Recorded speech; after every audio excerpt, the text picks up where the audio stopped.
On en vient à la guerre en Ukraine. La Maison-Blanche agite le chiffon rouge. Elle se dit bientôt à court d'argent, ce sont ses mots, et presse le Congrès américain de débloquer une enveloppe de 100 milliards de dollars. 100 milliards pour Israël, mais aussi donc pour Kiev, toujours sous le feu russe. La nuit dernière, les Ukrainiens assurent avoir déjoué plusieurs attaques aériennes dans les régions de Kherson et de Mykolaïv. Emmanuel Chaz, on vous retrouve en direct de Kiev. Bonjour à vous. La menace reste réelle pour les civils.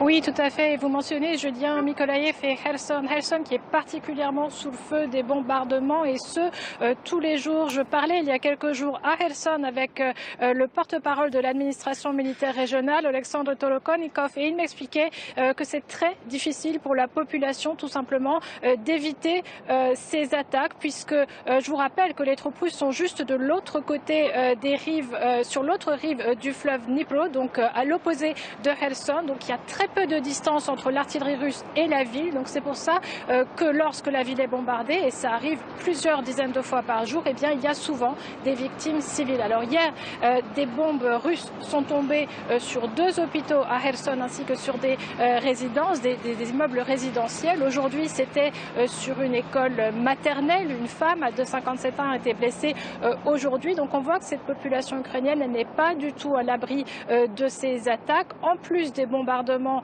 durant la journée, il y a évidemment les bombardements durant la nuit de drones, de missiles, et avec la défense antiaérienne ukrainienne qui affirme avoir à nouveau déjoué une attaque de masse sur les villes de Kherson et de Mykolaïv. Et je rappelle enfin que sur le front, la situation est extrêmement difficile, justement sur cette rive occupée du fleuve Dnipro, où les Ukrainiens ont effectivement réussi à s'implanter, mais à quel prix? Eh bien, on ne sait pas exactement, mais en tout cas, on sait qu'il est très élevé en hommes et en matériel, et ce des deux côtés. Ça rejoint ce que le commandant en chef des forces armées ukrainiennes, Valery Zaluzhny, disait en novembre dans une interview à The Economist, qu'on en arrivait finalement à un moment de la guerre où, à forces égales, eh bien, c'était très difficile de voir des avancées justement sur la ligne de front.